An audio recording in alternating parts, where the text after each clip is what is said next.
Let the record show that trustee Tom Weedman is here, trustee Tom James, and trustee Jim LeBoyer are all here. First on the agenda, the approval of the minutes for February the 18th, 2020.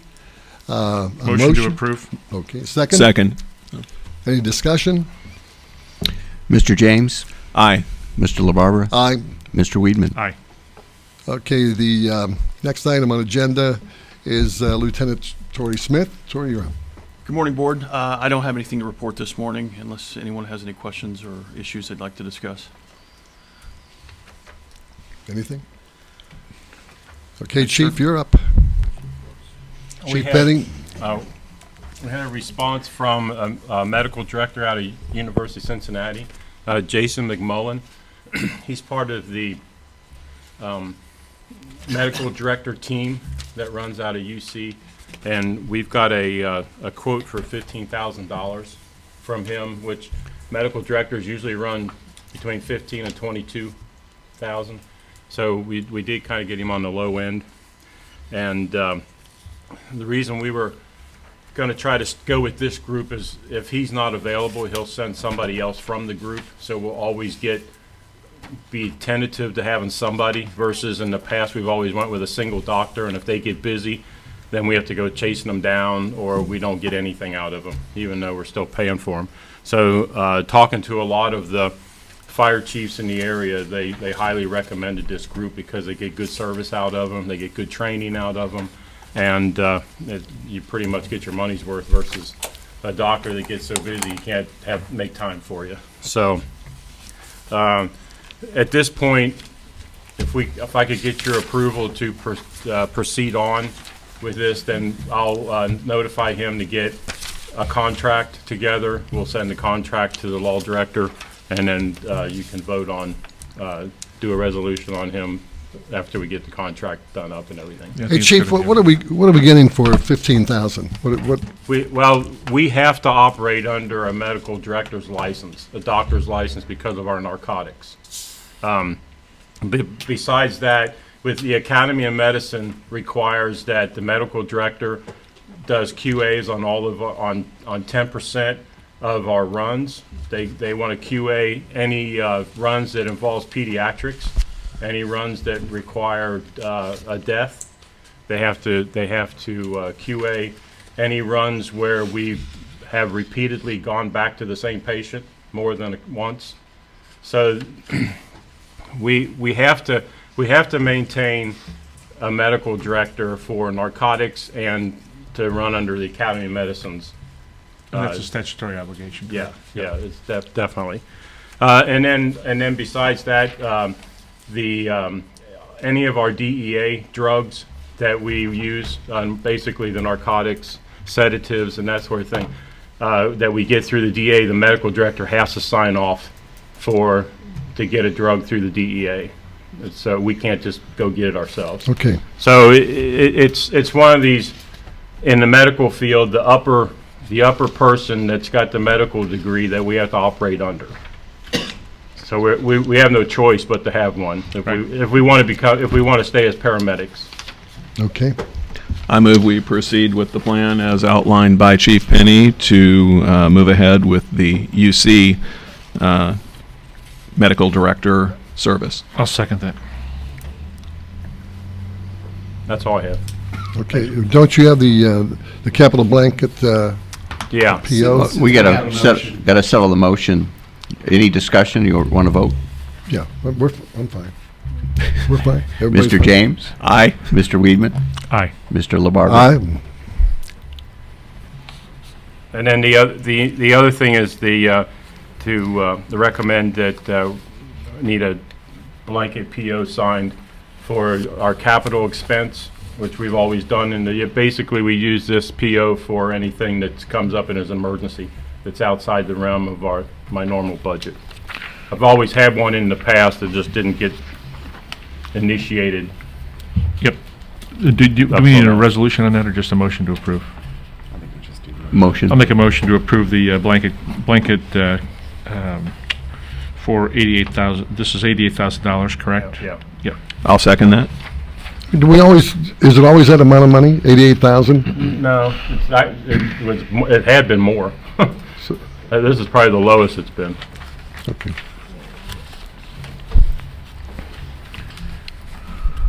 Mr. Weedman? Aye. Mr. James? Aye. Mr. LaBarbera? Aye.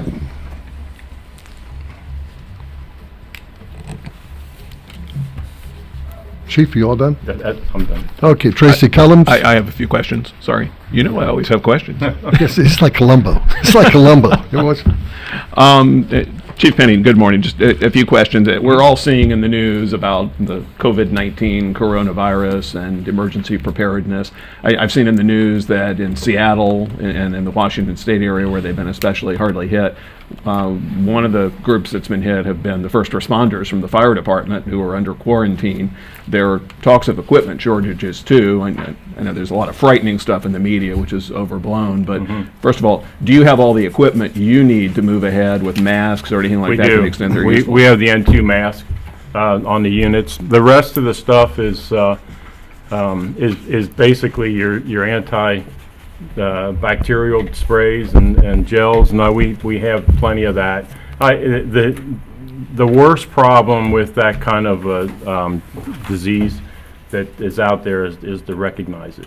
I mean, it mimics the flu, it mimics colds, it mimics a lot of things, and because they don't have a way to test it right now, we don't have any way of really identifying it. You can walk in on it and not know it. So, and I'm sure the first responders out there were probably in the same. They're probably in the same situation where all of a sudden you're treating somebody that's got the sniffles, and boom, you just contracted it. You know, so it's very hard to recognize it. But with our guys, we basically just if there's any doubt, suit up. You know, put the stuff on, try to be prepared, and then just wash yourself down, wash your hands, do your antibacterial stuff, and just make all the precautions you can. But we do have everything on the units Okay. to do that. It's not to say that somebody's not going to get, can't get connected to it, but hopefully, I mean, the precautions are there. Okay, so are you For us. confident we have whatever plans we need in place and you've got what you need? As it stands right now, unless they come out with something different, or something that says this is what you have to have, and depending on how scarce it is, if we can get it or we don't already have it and we have to get it, the situation can change. But as of the way they're treating it right now, yeah, we're okay. Great, And, thank you. and Chief, at our Thursday night meeting, you're going to do a small presentation on readiness for this and things in general. Yeah. Great. Okay, Tom? That's the only question I had, thank you. Okay, we turn over to Tracy Cullums. Good morning, Board. The first thing I have is just wanted to report that the Jump and Jive Show Band has been scheduled for June 27th from 5 to 7 p.m. at Bechtold Park at the shelter. This is something we've done for quite a few years in a row. Seems to be enjoyed by a lot of people. Tracy, we're paying, what, 500 for them? 500. Now, how do they get the electricity? Is there a place to plug in there? Yes, there is. Is there a place to plug in if we had them at, say, McDaniel Park? Is there a place to plug in out there? You know, offhand? We could, yeah. We could we do- could get them something. We can get them, okay, Yes.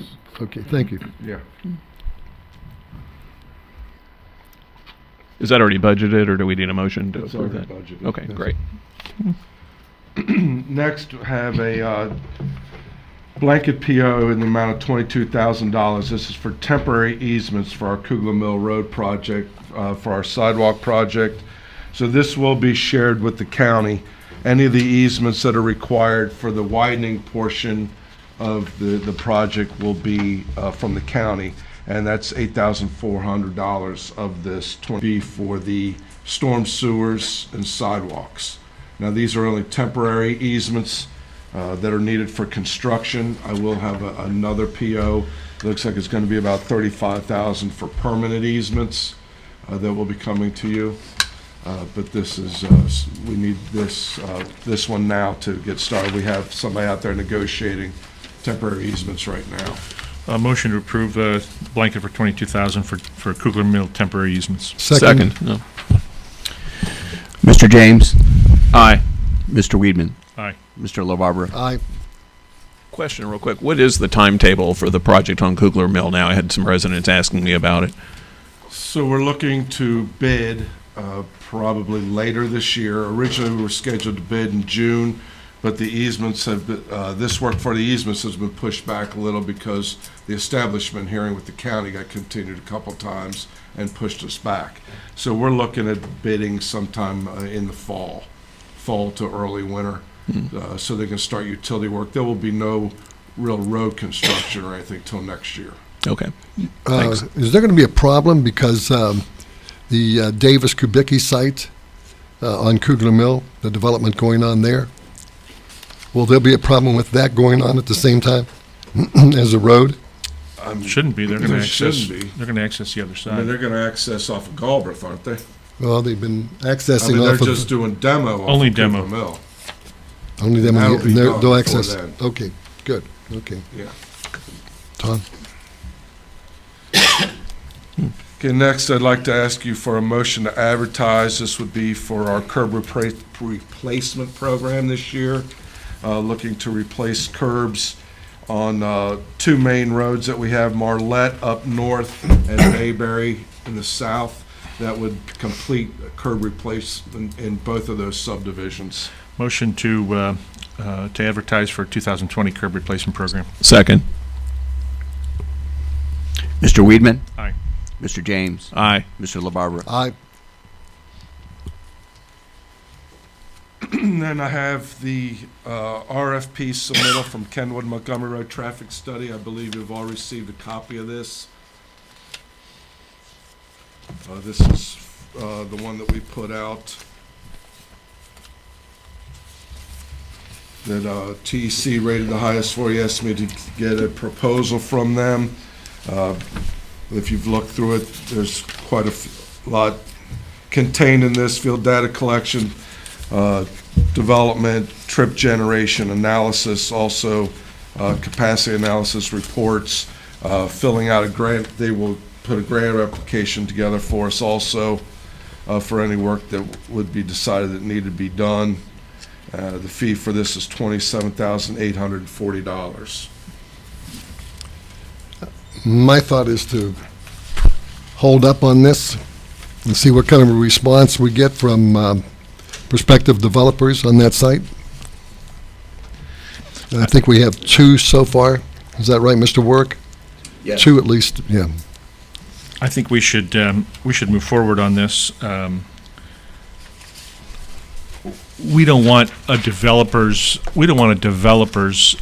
engineer to be dictating to us what is right and what is wrong. I think we should much prefer to have our own engineer telling us, giving us the facts versus, as you probably know from developments, developers will bring in a civil engineer and tell you whatever they want to hear. And so I think we should have a much more objective view of this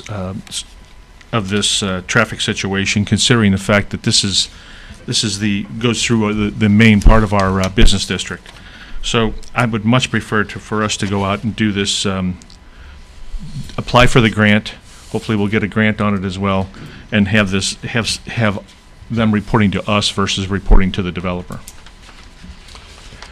What portion of the fee would the grant cover, Tracy? The grant will not cover a portion of the fee. The grant would be to complete any improvements Okay. that the study said needed to be done. Okay, so we're on the hook for the 27. All right.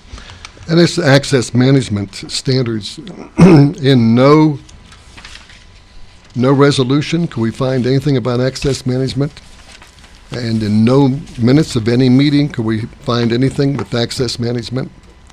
So again, I think we put this on hold. I think it was discussed each time we acquired property there, when you use tax increment financing funds, you can only use those funds for a specific purpose that is dictated by the TIF agreement. In this case, when we use tax increment finance funds and we acquired that property, we acquired it specifically for the purposes of access management. We can't go out and buy it because we want to put a carnival on there 3 times a year. We can't go out there and buy it for a whole host of reasons, but we can. There are certain things that are dictated by the tax increment financing service agreement that allow us to use that money for those purposes. In this case, we couldn't, so we had to have a purpose for it, and that is the purpose. That's always been the purpose. Not only that, we all know that our biggest problem with traffic flow is Montgomery and Kenwood Road. Why would we not want to study this to try to figure out how we can better that intersection? I cannot understand why there could be any opposition to this study. I have to say, looking back at the records and lack of records as to what was happening as to access management, Mr. Weidman, as you've said, it may well be it was all for access management and discussed in the meetings, but I'll point out again that this body speaks through its minutes and its motions and its resolutions, and none of them actually document access management. So could you walk us through the history of some of that? For example, the Taco Bell site, which everyone likes to talk about. What's the history of how we ended up acquiring that? What was the specific purpose for that one in isolation to the others? And how did we go about negotiating it? I think when we purchased the apartments, one of the things that we, at the time, and there is a traffic study that was done by Brandstetter Carroll, I believe, that actually showed an access road that ran through there. Today, that probably is not applicable because of the dynamic change in Kenwood. However, there was a road that ran through there, and it I'm not positive, but I believe it ran through the Pep Boys and probably through the Taco Bell site as well to get access to the St. Vincent Ferrer light. We had an agreement when Redstone 1 was built that we would be able to get access to that light.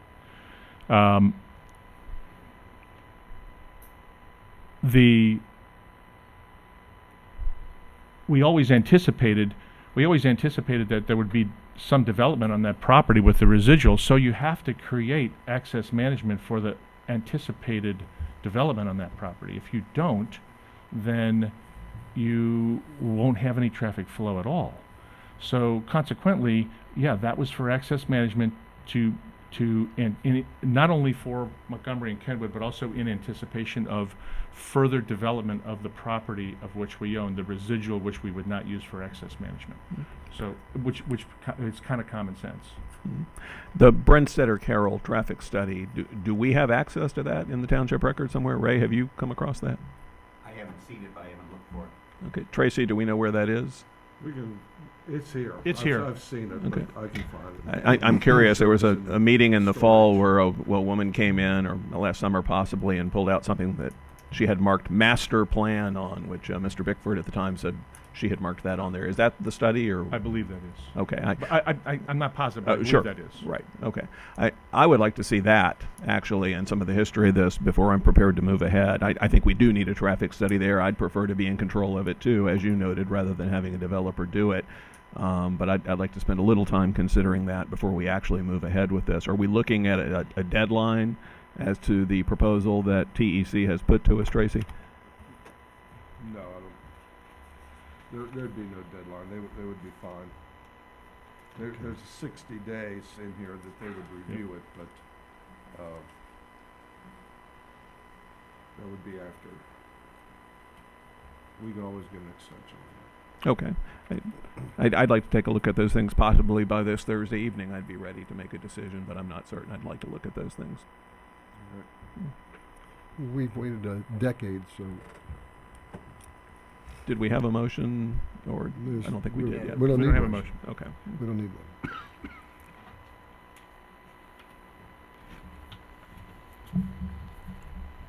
Tracy, anything else? No, sir, that's all I have. Okay, the law director. Teapot, Hold on. decide. You have one? Like Columbo. This is okay. A few questions that had come up in prior meetings I wanted to follow up on with you, Tracy. A resident had asked about a sidewalk on Galbraith Road in front of the hospital parking deck there, Jewish Hospital, you might recall, for access from Frolic over. Were you able to look into that yet? You had said you would No, be I doing. talked to the county engineer about it. We have not met on it yet, or actually took a good look at that. Okay. I can get that done this week. Okay. I had the thought that the hospital, perhaps in the interest of building goodwill in the community, might be willing to work with us on that as well. It might be useful for them as well to access to their campus. Perhaps we could work something out with them as to the land and covering the cost of the sidewalk. Something to explore there. All right.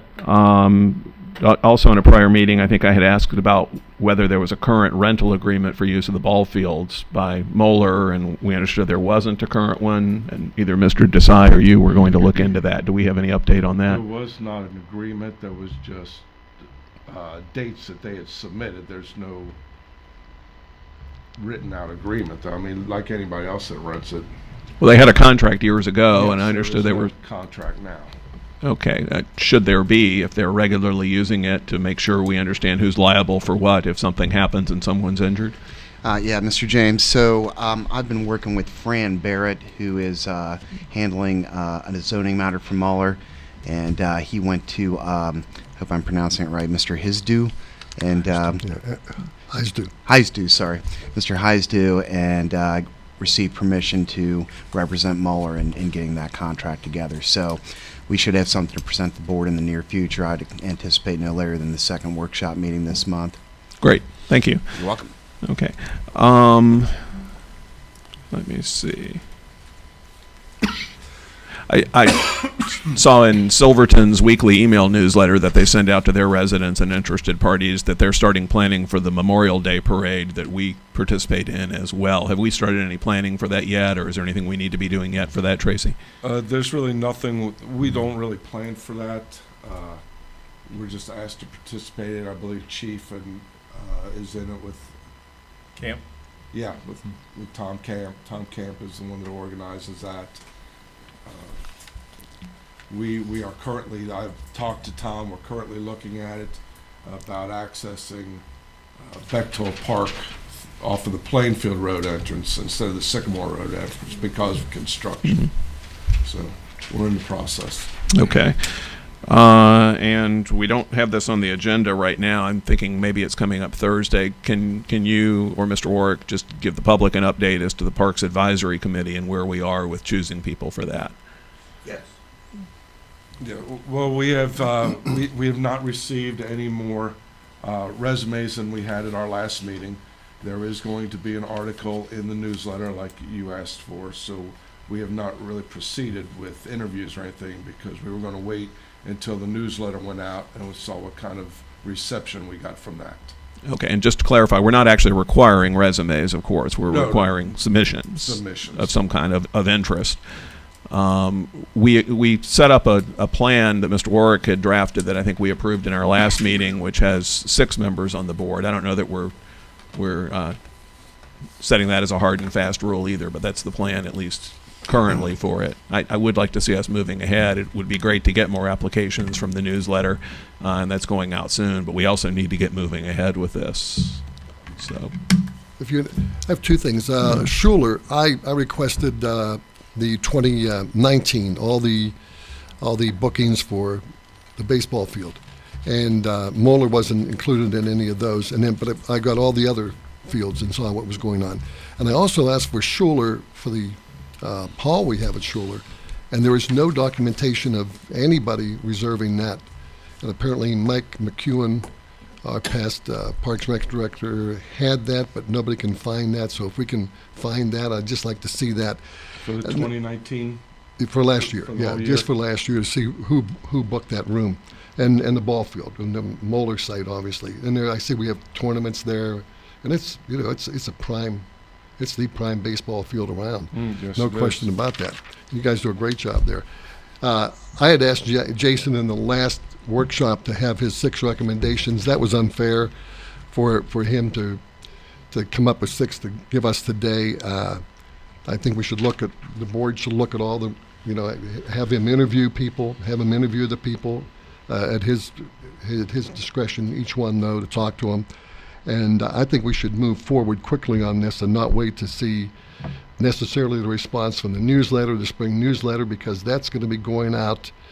It'll hit people, am I right, Beth, middle of March? We're talking the end of March Could even be into early April with people, end of March. So this is something we want to get started on anyway, because to get some ideas that, and Jason has some great ideas, I understand. So I think maybe we should move forward with at least heading in that direction, do the interviews, and we can always add on to the park board or go with 4 people rather than 6 or whatever. And that's all I have. I have a concern about something you just mentioned, though. Are you saying we don't have records of who has been renting the fields previously, other than Moeller and who's been renting the Schuler room, or those records We have disappeared? no or records at all for Schuler room. No records at all. Were we keeping records of that, Tracy? Sure, Do you there are know? records somewhere, because Yeah. you had to block out times, or Right. 3 people would be using the thing at the Yeah. same time. So there are definitely, somebody's got a calendar here. Maybe Sharon, I think, was Sharon doing that before? Mike was. Mike was, okay. So, yeah, okay. Okay. I just want to make sure our records are intact and complete in case someone asks for them. So, all right. Thank you. So we'll follow up on that and see if we can find those records. Is that right? Yes. Okay, thank you. Question on the park committee. Okay, we have a question. You want to go up to the microphone real quick? Is that on, Skylar?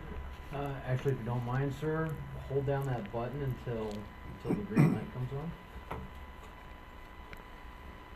And then you will be. Is it on? Now it is. Thank you.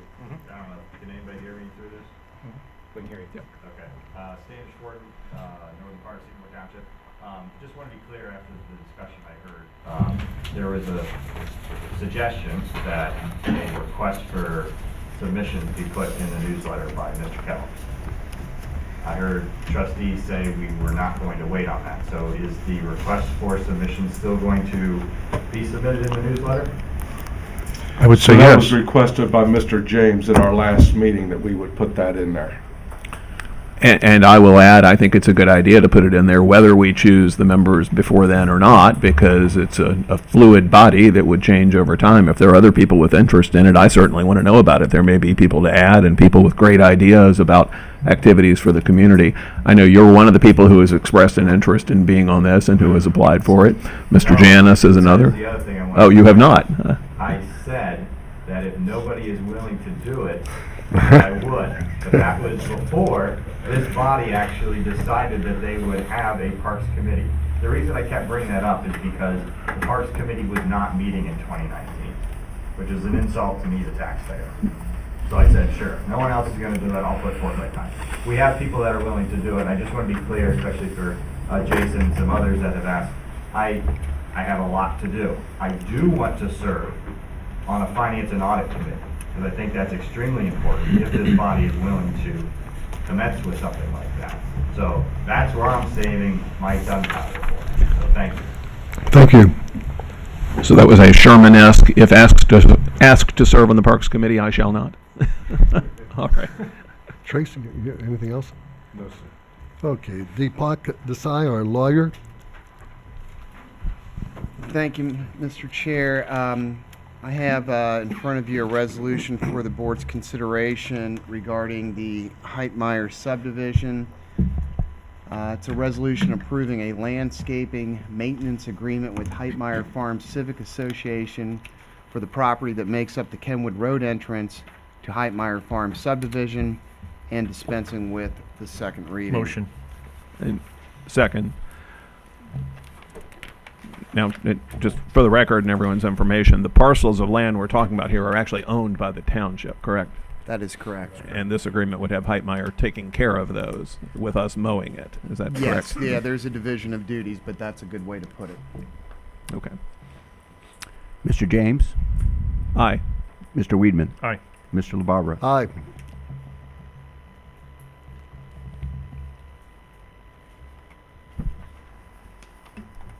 Mr. Desai?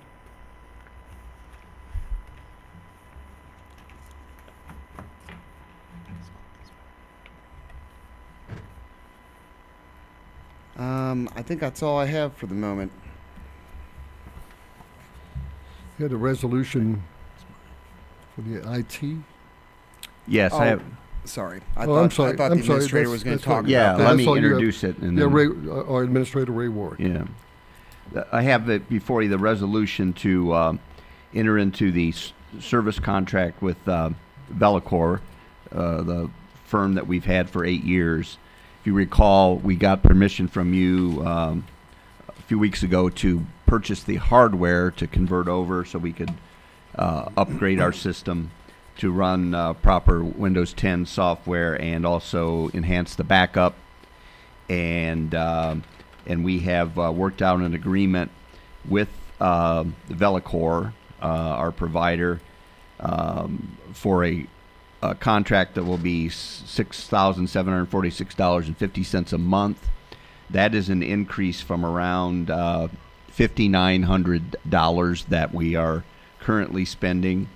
It has additional things to it, the enhanced backup capability, and the biggest thing is licenses for Office 365, which will move us to a more of a cloud-based email server, and will eliminate the server that we have to have on site for email, which is the direction most folks are going in.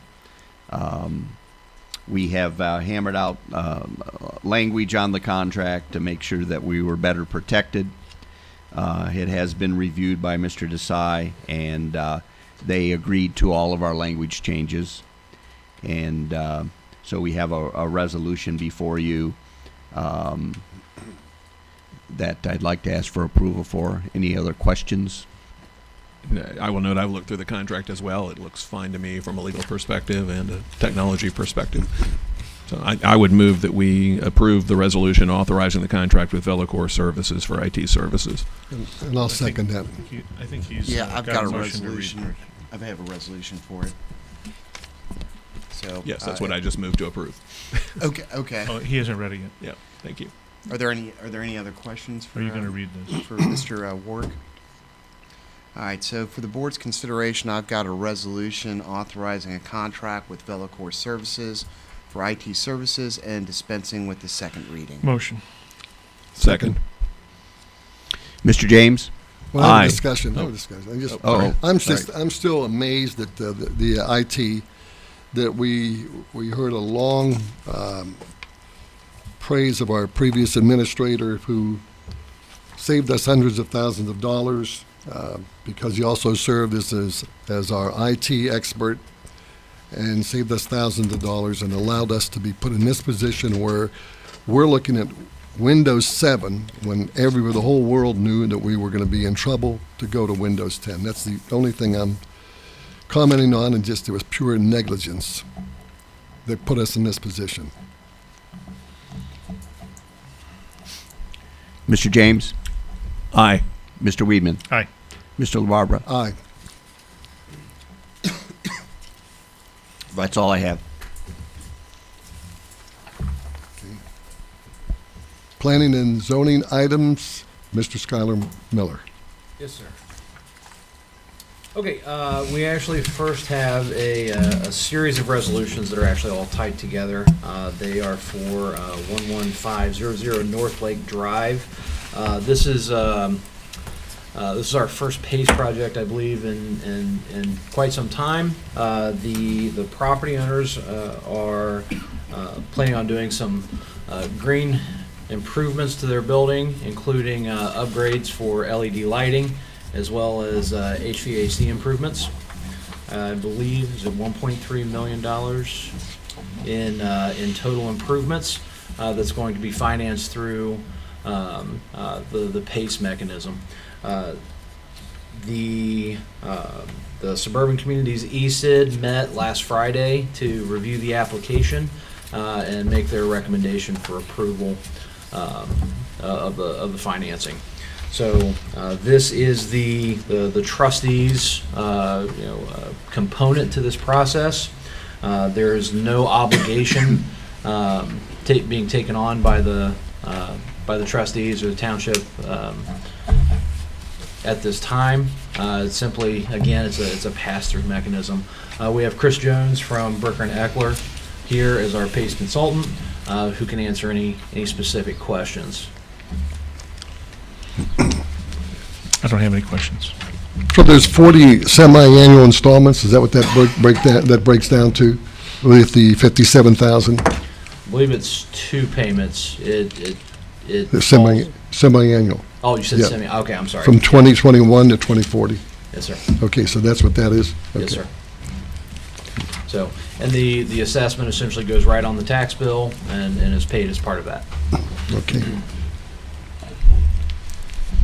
Mr. Fortin had a question. Did you have a question? Yeah, could State. you do an intro to the PACE program for residents that, I've never heard of it, but I'm interested in it. We actually covered this on the residential side in our last meeting, I think, but Mr. Jones, would you mind giving a quick overview of it? Is that archived on the video? Yeah, it's It on the is. video. You can check the video. Okay, I'll do that, I apologize. Okay, you don't need to do that. Well, actually, since he's here and since we had some audio difficulties last time, maybe it would be Okay. helpful if he does that, just so we have a record of this. Just an overview. Both the commercial and the residential. If you don't mind, Yeah, sure. 30-second version. Yeah, sure. So, with regards to PACE financing, it's simply special assessment financing.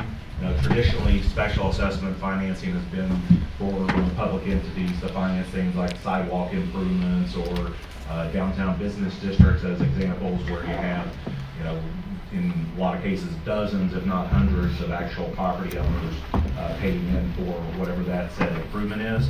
But roughly over a decade ago, there were local governments around the country saying, well, why couldn't we allow an individual property owner to request a special assessment for energy efficiency or renewable energy related improvements, and then they can pay with a special assessment that just affects that one property owner from a voluntary perspective. And so the PACE assessment does work in its most elementary form for a commercial property owner like this, but recently we did approve a residential, single-family residential PACE assessment plan that's going to be active in the state. It's a statewide plan that we've signed on to, but basically that's going to be active in the 1st of April, and it works, again, the same way from the standpoint of the homeowner in repaying that loan through the special assessment that's just simply put on the existing tax bill that you have. I would say advantages, just kind of last comment, so people say, well, why would you use, PACE?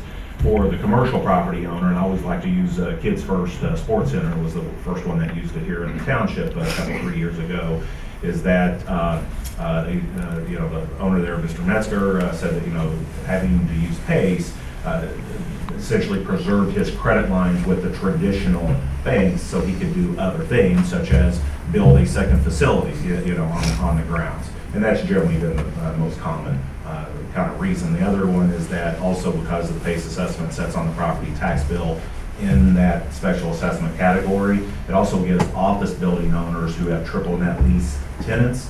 It kind of solves the split dilemma where the office building owner, and maybe in this case for North Lake, but it gives the office building owner some flexibility to pass through some of that special assessment because the triple net tenant is the one that's actually paying the utility bill, so they're going to see the energy savings, whereas the building owner is actually, realizing the cost on it. And so that's generally kind of the second, primary reason. But And- I'll stop there. And Chris, the underlying funding for all of this, that comes from the Toledo Port Authority, is it? Well, so on the single-family residential, it's actually bonded through the Toledo Port Authority as far as the capital. On the commercial projects, it's actual individual PACE lenders. So we have, roughly, 10 to 15 that are out there in the market now across the country that we do work with. This particular one is Greenworks Lending, which is one of the more common PACE lenders that are out there. Obviously, very reputable. But it is private capital, as Skylar kind of mentioned earlier, really to the local governments who are authorizing this voluntary request by the property owner. If for some reason there was a default or a foreclosure, the township is not responsible for paying that. The only thing that is, actually in the legal documents that the township's responsible for is when the, county, auditor, sends the special assessment payments to the township. It's their obligation then to forward those to the PACE lender. So is there administrative responsibility to the township for these? So it's kind of a two-part. One, there is an energy special improvement district that is created, and there is an administrator for that special improvement district. for the for this current, and as Skylar had said earlier, we call it the Suburban Communities Energy Special Improvement District. Sycamore Township was the one who founded it, but others, this Ohio State Energy PACE law allows for physically adjoining local governments to join into that special improvement district. So, at this time, Blue Ash and Sims Township and Sharonville and Deer Park, amongst others, are part of that energy special improvement district. Thank you. Thanks. I have a resolution for the board's consideration. It's a resolution approving a petition for special assessments for special energy improvement projects and a plan for public improvements and declaring an emergency. Motion. Second. Mr. Weedman? Aye. Mr. James? Aye. Mr. LaBarbera? Aye.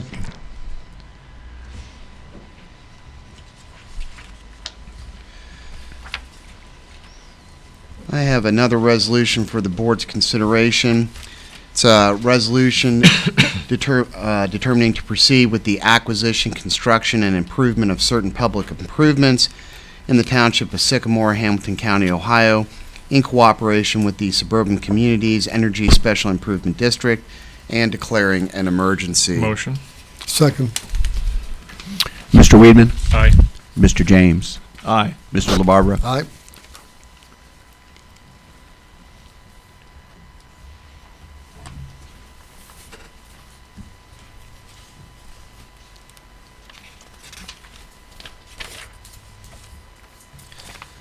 I have another resolution for the board's consideration. It's a resolution approving the necessity of acquiring, constructing, and improving certain public improvements in the Township of Sycamore, Hamilton County, Ohio, in cooperation with the Suburban Communities Energy Special Improvement District, and declaring an emergency. Motion. Second. Mr. James? Aye. Mr. Weedman? Aye. Mr. LaBarbera? Aye.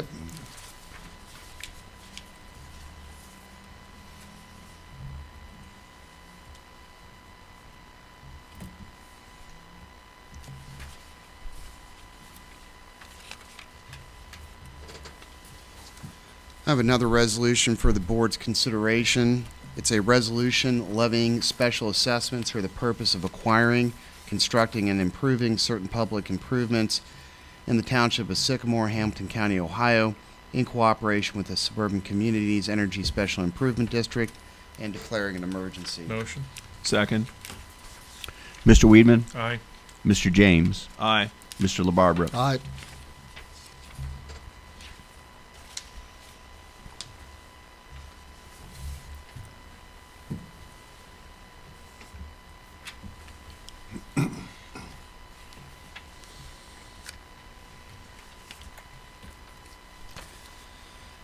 I have another resolution for the board's consideration.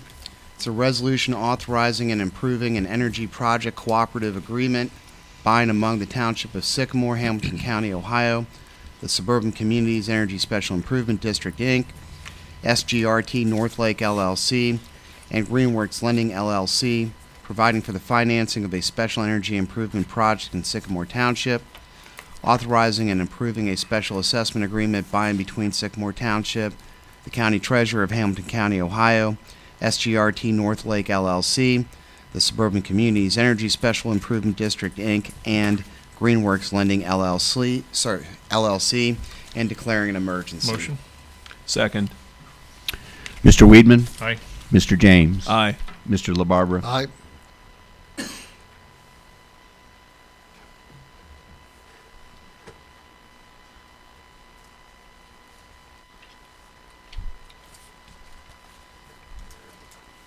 I have another resolution for the board's consideration. I Would think you like to have a discussion? I think Skylar needs to present a few items before we do that. Yes, sir. Let's see. Okay, there's been an identified need in the township to adopt a policy that may in some way regulate a new emerging technology, and that would be the 5G small small cell tower, small poles that we're seeing being rolled out in some communities. As I said, this is an emerging technology. I think the federal law, state law is somewhat still in flux right now. There's been some things rolled out, but there may be more to come. At the local level, though, it's currently an area where we have no regulation because there's nothing on the books. So the policy that is in front of you for approval is kind of a collaborative effort with myself, Mr. Kellums, and his department staff to try and get at least a version 1 on the books, so that we do anticipate receiving applications sometime this year, possibly in the very near future. So if we don't have anything on the books when we receive an application for the installation of cell towers, there's really nothing we can do to not necessarily stop, but at least direct how this technology is implemented within Sycamore Township. So 5G is going to be the new wave. We're all going to want access to it. We're all going to upgrade our cell phones. So I don't think there's the spirit and intent of this document is not to stop it from coming into our community. It's simply to make sure that it has as few negative impacts in the area as possible. Some things that we've noticed. There was some horror stories, I guess we could say, coming out of areas like Miami, Florida. And ahead of the Super Bowl, there was this big push to implement 5G throughout the area. It was poorly implemented in the sense that when the construction companies left, they kind of left a wake of post-construction destruction in their wake. So what we would like to see is as few new poles in our right-of-way as possible. We'd like them to match aesthetically our mast arms, our street light poles as much as possible.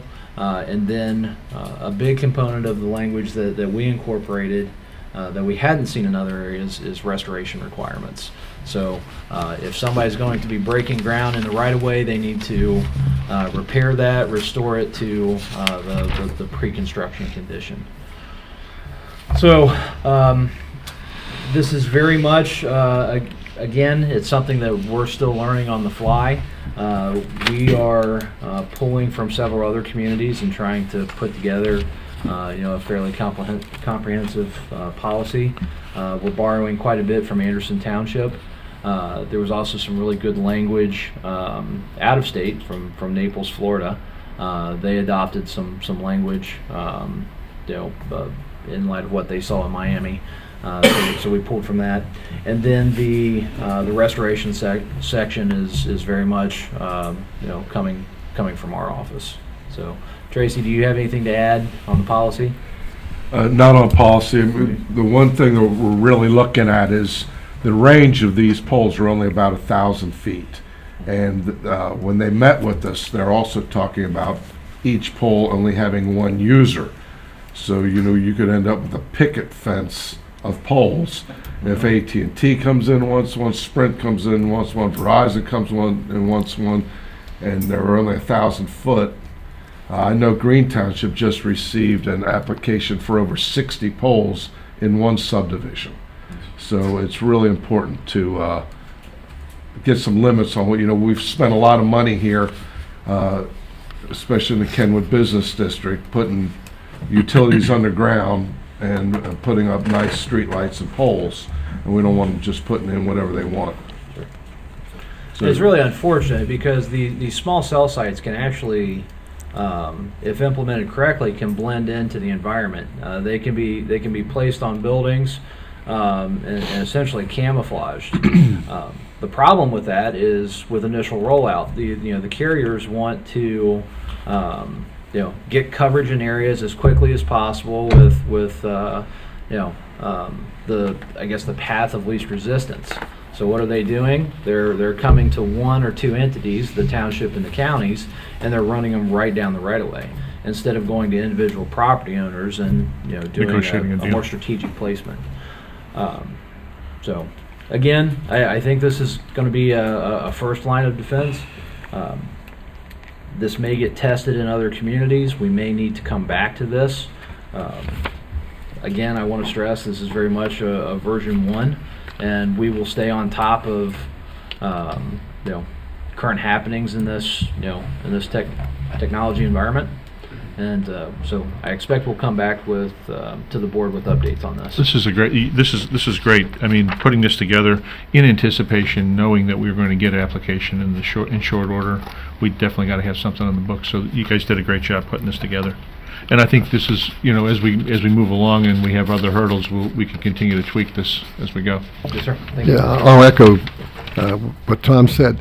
The fee, you have a fee of $1,500 plus $100 per poll. Is that collectible, realistically? I mean, and it's good we have it in here. I had a question about that, and then Probably a question for Mr. Desai. in part, that is a question for Mr. Desai. I will say that is in other policies that we looked at before drafting ours. And I'll also say that that's not even the largest fees. There is going to be a review element when these applications come in. It's going to take Sure. significant staff time because they're working in our right-of-way. There's going to be inspection requirements that our staff are going to be tasked to perform. Also, by adding the component where the fee goes up per poll, I'm sure it's a drop in the bucket for a big carrier, but maybe it's some sort of reasonable deterrent to limit the number of polls in a project. I suspect that $1,500 plus $100 a poll is pretty insignificant to these guys, considering they're using our right-of-way and and they don't have to go negotiate with a private property owner. Absolutely, and again, there is going to be some significant staff time first on plan review and then follow up. So, Does the building department charge for that? Do they charge? I don't know. We'd have to look and see what county's doing. And we have actually had some preliminary discussions with representatives from the county. They don't have anything on the books right now either, so they're interested in our policy and possibly adopting it or adapting it for their purposes. I was looking at the within 100 feet of existing overhead utility lines, and we have so many that are underground. Mm-hmm. So do we say, okay, 100 feet of this underground? Do we do that? Do you equate that to? So I'm told in practice, at least, when the utilities are underground, they go underground. There's a lot of fiber that has to be ran to connect this new network. But we tried to put in limitations on how far they could encroach into those areas with aerial connections.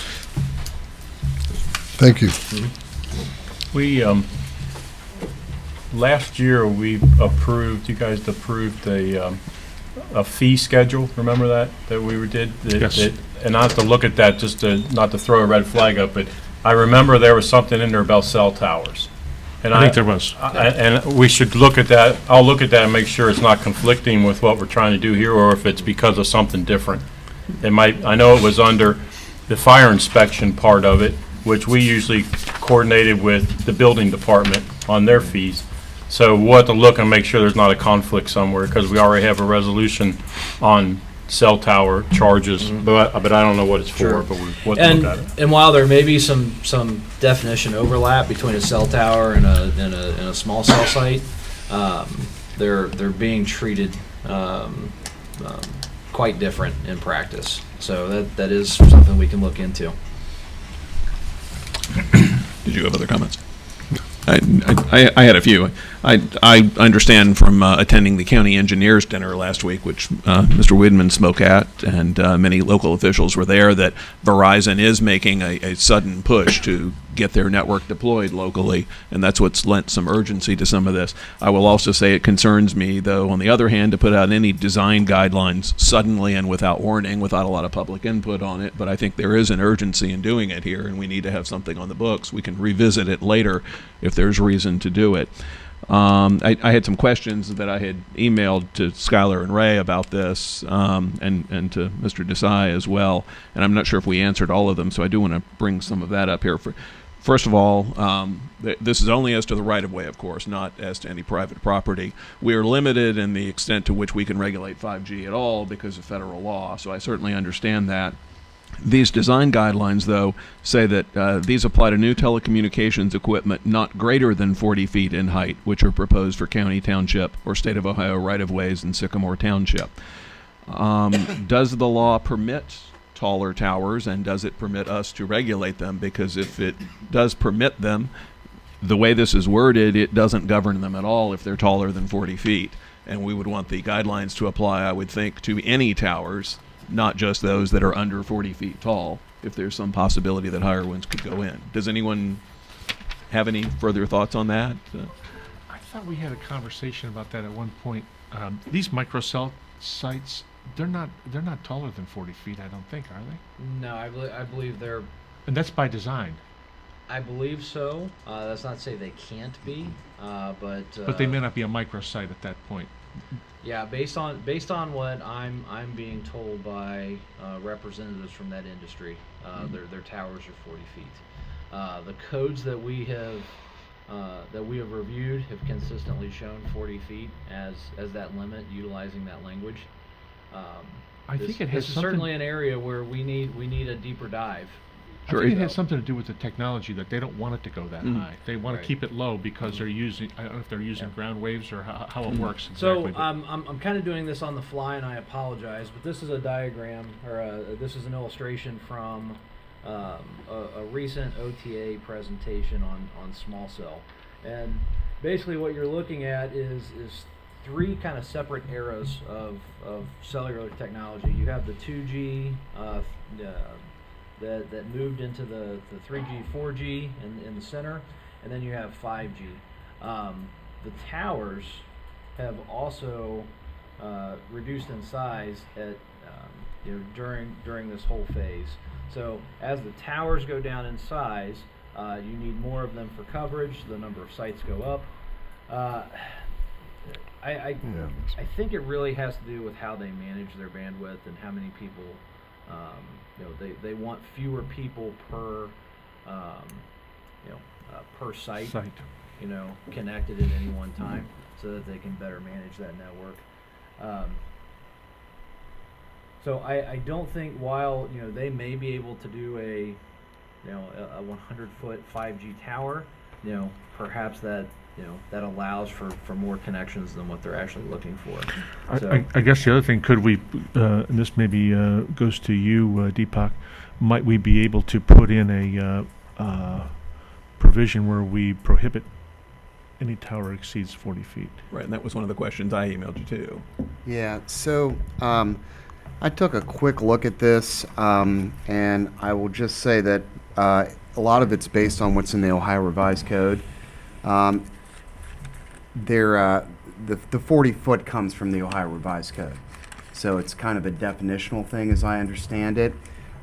So I think what Mr. James and Mr. Miller have said makes a lot of sense. We know that there's an urgency.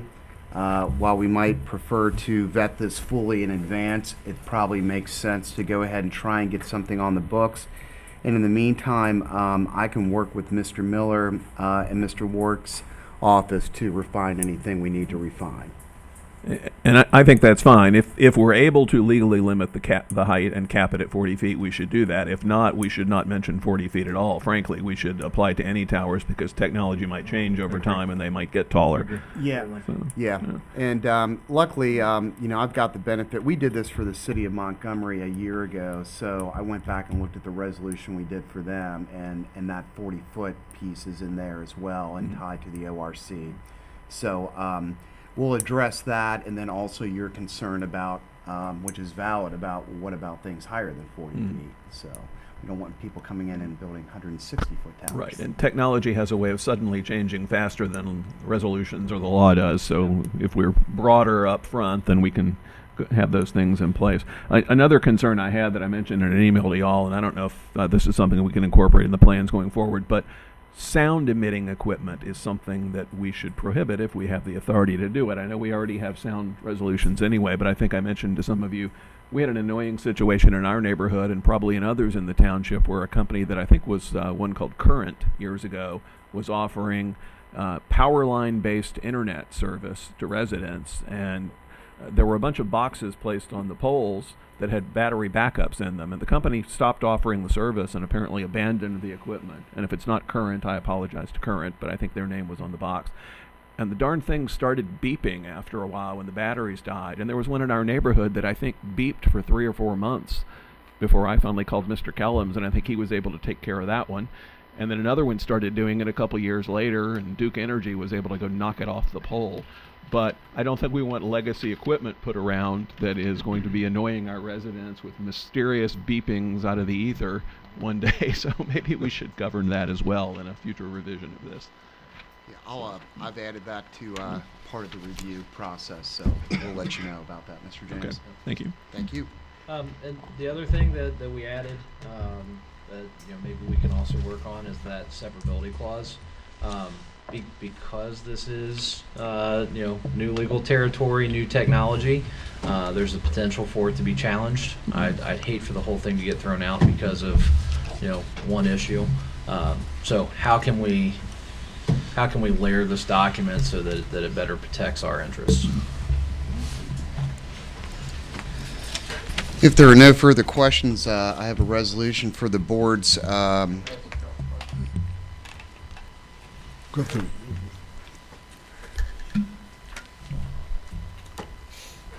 Standish Fortin again, thank you for taking the questions. This is a significant change for the world, and it does seem dramatic and stark, but through this gate comes this resolution to the residents of Sycamore Township.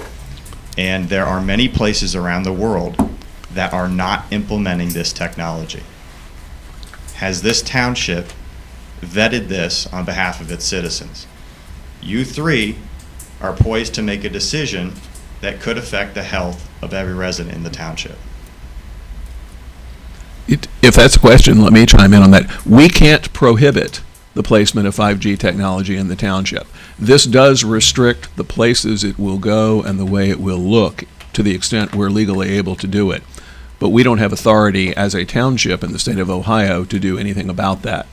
Federal law and FCC regulations govern that. So we don't have that authority. This has nothing to do with the actual placement of 5G. It's how it will look and where it can go and where it can't go. So to the extent we're able to do there's nothing that. that this township and our trustees can do to prevent this from happening. There was actually a law passed by the Ohio State Legislature that went into effect August 1st of last year, severely limiting, as Mr. James has suggested, municipalities and townships' ability to regulate small cell tower. So your concerns are noted, but unfortunately, the Ohio State Legislature has deemed 5G to be for the benefit of the public interest and has severely restricted local government's ability to regulate it. The policy that we're considering is trying to regulate it within the limited power the legislature has given us. Understand, this is purely an urgent matter for Wall Street. Has nothing to do with Main Street. Everyone knows when you go in to get an x-ray, you put lead on. No one really understands the implications of what this is going to do to our bodies. My family specifically lives in Sycamore Township, because we found a subdivision that does not have high power lines. People do make those conscious decisions because of their education based upon science. I also want to point out that this will probably be prohibited from being attached to any fire station. Do you all know that?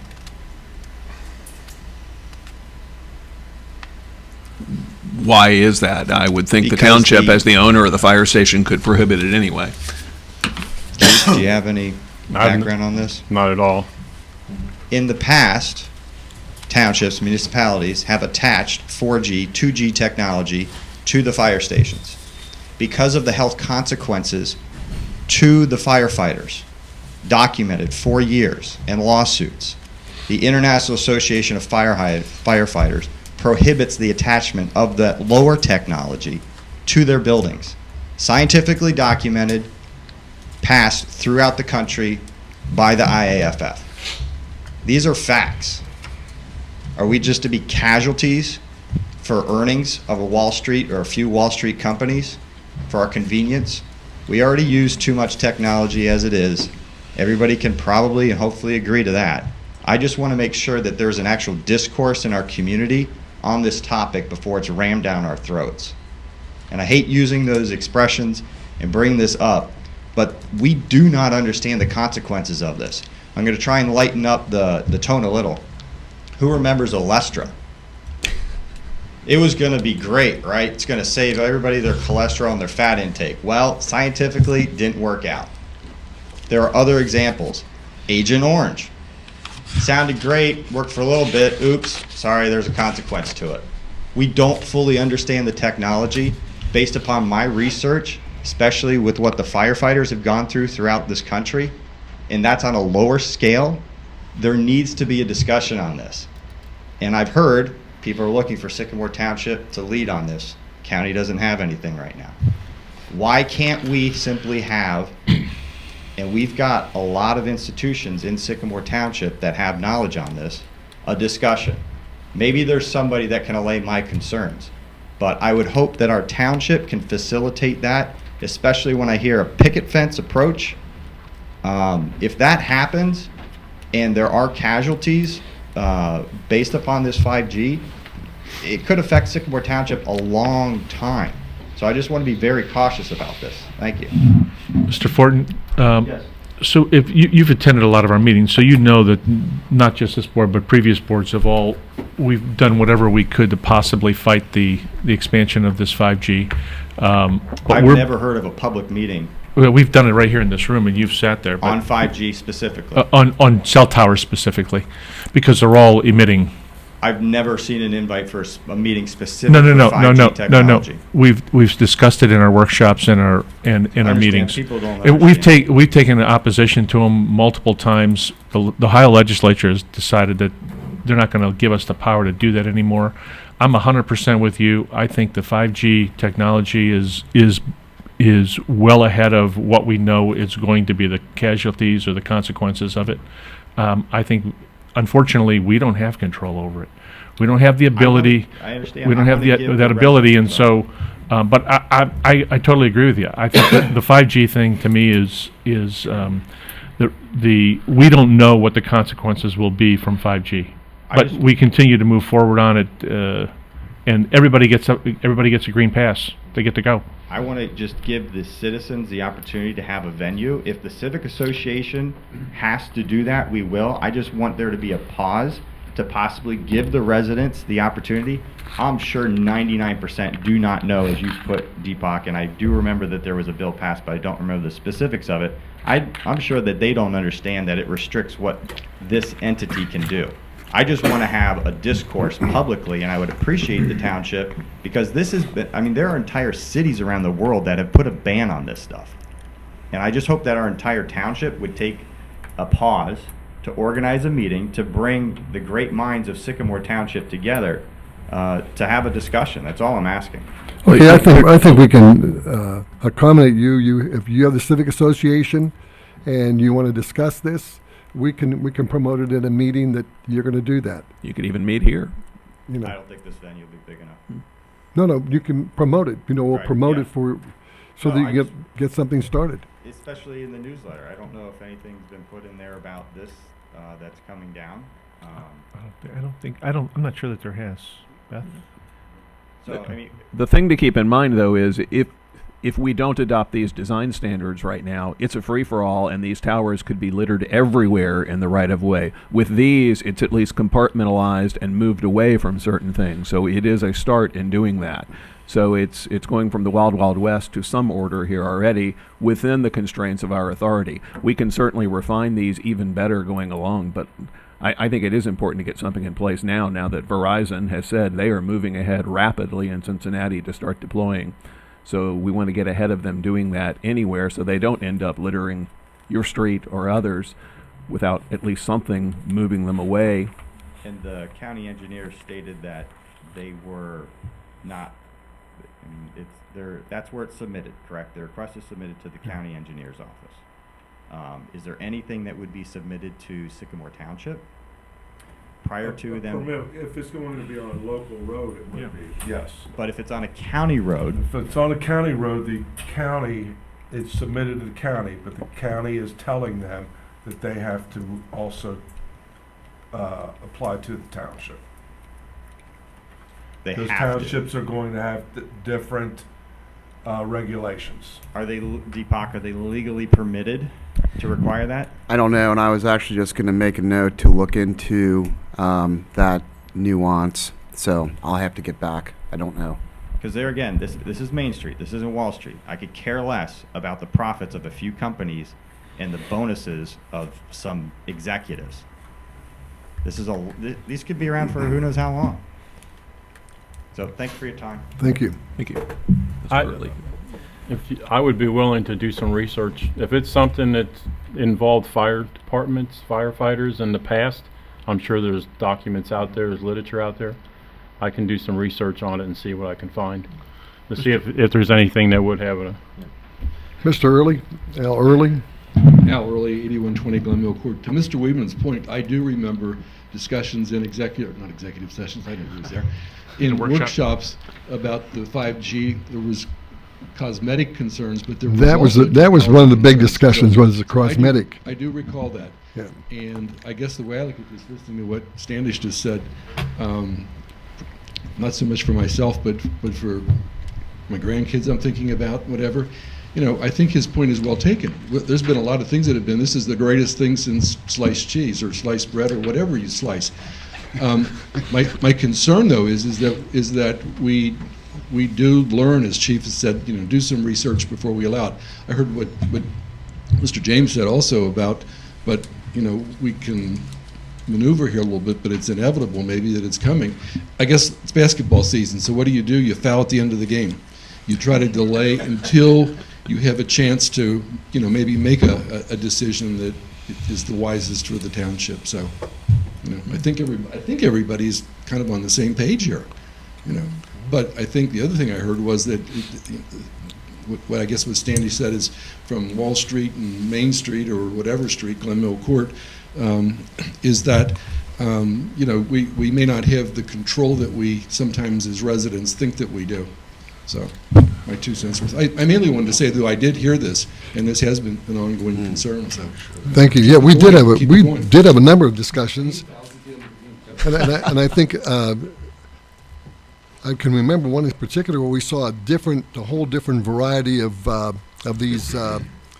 these poles. Yeah, we did, and I think we were talking about how we can make them blend into Sycamore Township. I think we used the one by Costco was one, and Ronald Reagan. we actually have a FBI. pole that's FBI building that the county approved that is not a 5G pole, and it is at the intersection of Kemper and Snyder Road on the southwest corner, and when the county approved that, that's when we went back to the county, and again, I think we discussed this in workshop meetings, and pushed back on them saying, you just can't do that. They got to come to the township, and I think that's what's helped adopt a policy to come back to the townships as well. But the 5G is a whole new world, and frankly, I've read so many things about 5G that are not attractive at all to to the health and well-being of our residents and of people in general. And but I think that for the most part, these cell phone companies have bamboozled state legislators, and they're giving them a free pass, unfortunately. I mean, one of the problems, I believe, if I'm not mistaken, is they've been declared a public utility. Yes. So we can't keep them out of the right of way any more than we can keep Cincinnati Bell or Duke Energy out of the right of way. So I'm hoping that at least with some kind of policy, and I'm sure there'll be multiple versions of this as we move forward. We're trying to move away from this, and move to something that's at least a little more aesthetic and more properly placed. If we have the ability to regulate for health concerns in the future, that's certainly something we can incorporate. And the other thing I should note, and while it is a small group, the need for this policy was actually discussed at the last land use group meeting, and we're going to be taking a look at the policy as it's potentially adopted today, and potential changes there as well. So I'll be accepting some input from that group to bring back in the future. Can I just say one more thing? I agree with Mr. Early. I think we need to follow him every chance we get. Stop the clock, keep it going in our opposition to it. And I don't know, I would yield to you, Deepak, as to how we might be able to do that. But I'm totally on board with that we try to figure out any way possible of, if not stopping this completely, at least slowing it down. What's the application process? You talked about that. If Verizon comes in, or any of them, and they present an application, don't we have some work to do? If Verizon comes in today and says, "Hey, this is our plan. This is where we're going to install our small sites," we're going to approve that as is, no review, no comments. No, without a document. We understand that. Right. But I'm just getting back to the process. So they don't just show up and start putting these in. They have to give us an application. My question is, something has to happen with that application. Do you bring it before the board? Does it go through? I guess it doesn't go through zoning because it's a right of way. Right. Currently, it's administrative. So we would review it like a right of way permit that we do now. In what forum? The maintenance department, the plan reviewer that we have on staff would review this and check against our adopted policies. Well, then that wouldn't be in front of a public body then, the way it's set now. No. Well, we can request to have it brought before this body, right, to explain the work that you're doing? I don't know if we can subject it to a public hearing or not. That's something that we could establish in I'm talking as a matter of a work rule. Informative. Yeah. Informative. Yeah. And certainly the Board of Trustees has the right to be informed about what's coming before the township. Absolutely. Yep. Yeah. But in the case of what he's asking for today, I think we should proceed with. I think it's part of the battle, Standish, because if we don't have this, they're not the outcome is going to be immediately disastrous. So they'll do whatever they want. So even though this thing may have to evolve and be edited over time and challenged and all that, at least there's something that has to be challenged. In absence of it, there's nothing to be challenged. This is very much the beginning. This is a start. Skylar, when they make application, is there a certain period of time of which we have to approve their application?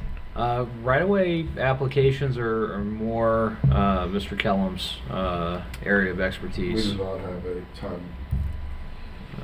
So it could be like the Schuyler room reservation? There is a time limit in the Ohio Revised Code. I believe it's 60 days. 60 days? I believe it's 60 days. Are some of these already in place in the area? I thought someone mentioned there are some on Fields Erdel Road already or in the works. I don't know if that's in our jurisdiction or one of the other. It's in Sims Township. In Sims. Okay. If there's no further discussion, I have a resolution for the board's consideration a resolution approving a policy addressing small microcell sites in public rights-of-way in Sycamore Township, and dispensing with a second reading. Motion. Second. Mr. Weedman? Aye. Mr. James? Aye. Mr. LaBarbera? Aye. All right, we now have some nuisance violations. Mr. Miller, did you want to explain those to the board? Yes, I actually, let's see here. These are, I'll just talk about them in general terms. These are properties that we've received complaints on. Zoning inspector, Mr. Clark, has reviewed these sites. We've made numerous attempts to both notify and then work with the residents of these properties. Unfortunately, we're at the point where there's voluntary compliance is not going to happen. So we're escalating our response. So with these, we will declare the property a nuisance, and we will entertain bids from a private company to go out and make to do abatement. So, I believe 3 of these are removal of vegetation, trash and debris and the like, and then we have 1 junk vehicle as well. You should have photos in your packet. Do you have any questions about those? Can you put the photos up? These are black and white in the packet, and they're kind of hard to make out. Yes, sir, I can. I actually took them out of this. I didn't want to highlight people's properties in public, but I can do that. If you would, please. Thank you. 1 second. And I recognize that concern, but if they are part of the resolution in some way, then they should be made public.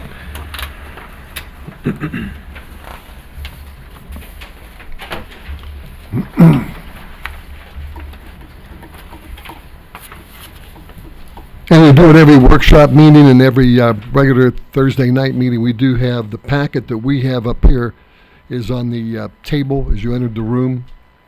There was two of those there, so that you can check it out when you come in.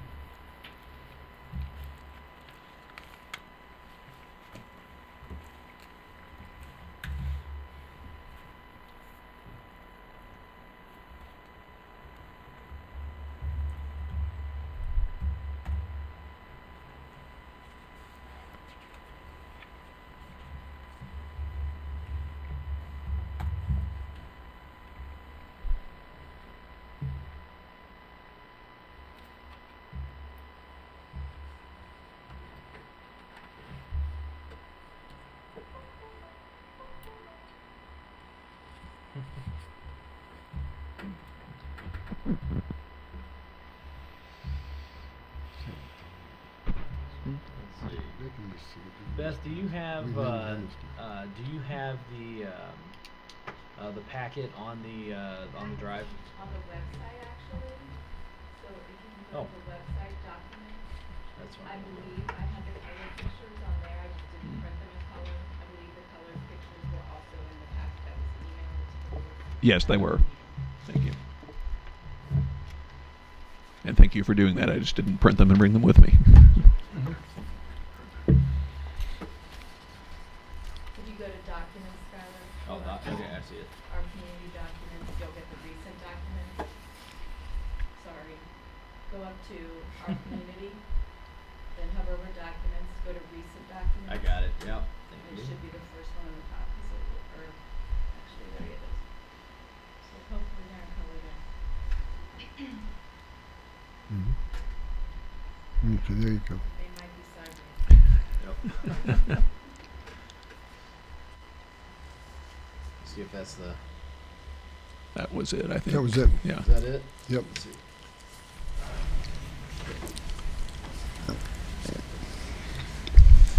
I might be able to rotate that. There we go. There you go.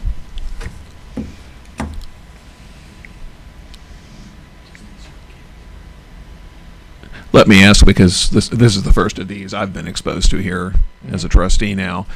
So the process with this resolution is that if we adopt this resolution, the owners are notified of this and given 7 days to abate. Is there any fine of any kind if they abate within the 7 days? No, sir. All right. If they do not abate and we proceed to take action, they will be billed for it, of course, and property will be liened if necessary. Yes, as sir. to that. All right. If they disagree with our decision, is there any appeal right as to this for the resident?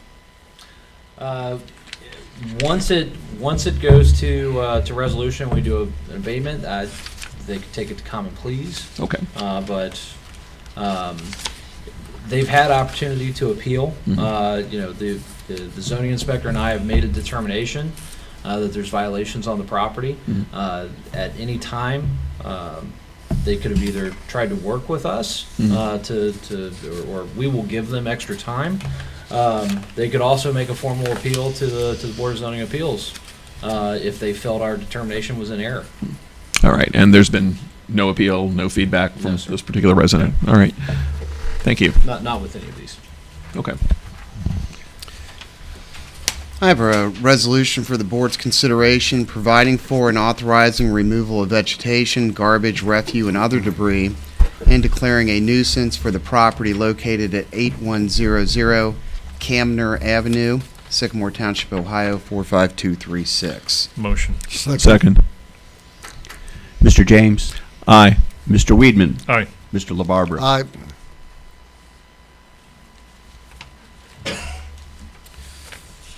I have another resolution for the board's consideration, a resolution providing for and authorizing removal of vegetation, garbage, refuse, and other debris, and declaring a nuisance for the property located at 12121 3rd Avenue, Sycamore Township, Ohio 45249. Motion.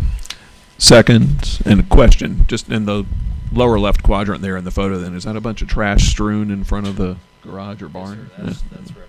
Okay. All right. Thank you. Mr. Weedman? Aye. Mr. James? Aye. Mr. LaBarbera? Aye.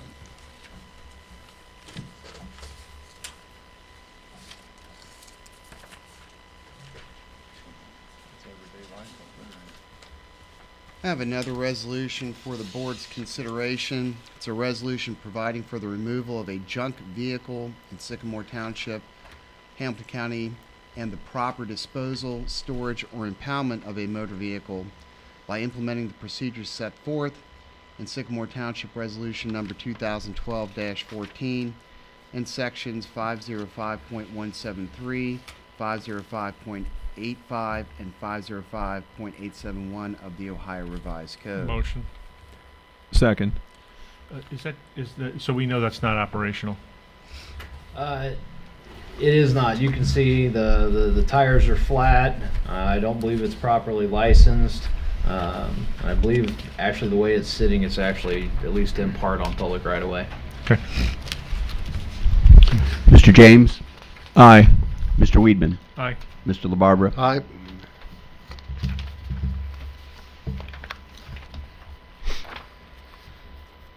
I have a resolution for the board's consideration.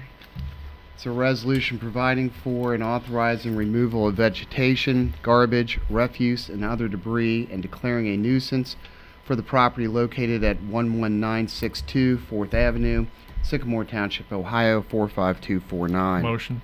Second. Mr. Weedman? Aye. Mr. James? Aye. Mr. LaBarbera? Aye.